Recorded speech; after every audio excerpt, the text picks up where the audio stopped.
what we're going to do is we're going to compare our camera jib to a teeter-totter. And as we know when we were kids, if you have a person on one side and a person on the other, they had to weigh the same so that you could enjoy the balance of a teeter-totter. But what if you had more weight on one side than the other? Well, you couldn't really do anything. Well, that's exactly what's going on here in a camera jib.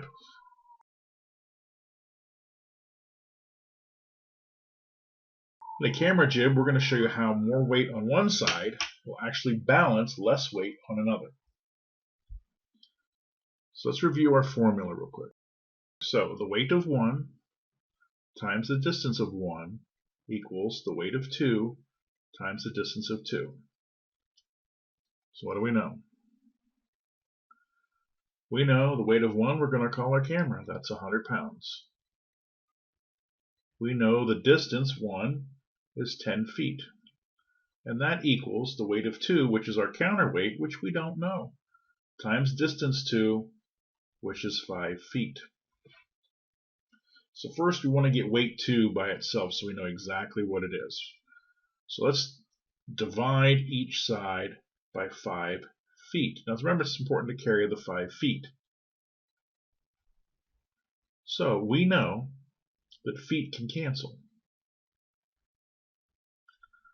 We also know that the 5 can go into 10 easily. We can, since we're multiplying our numerator, this can cancel out, and we know that 5 goes into 10 2 times.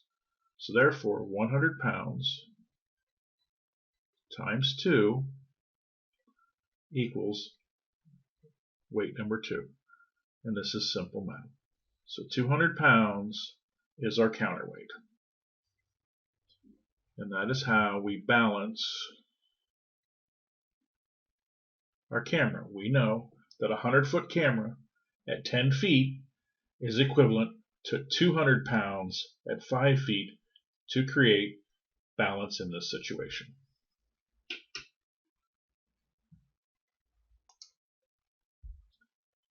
And a little side note here, a camera jib and a teeter-totter are wonderful examples of how basic math equations work. And let's look at that for just a second so you can understand the concepts. In the teeter-totter, the fulcrum is in the middle. But in an equation, much like in our camera jib, the fulcrum is not in the middle. But it must be balanced. And as we showed you, this is how you can counterweight accordingly to balance. But in a math equation, the fulcrum is the equal sign. So on one side of your equation, we could have what appear to be less, and on the other side, but it must be balanced. For example, we use this equation, a squared equals b squared plus c squared. There appears to be more on one side than on the other. But the reality is they're balanced. And that's exactly how a camera does. And that is the same concept behind a camera jib.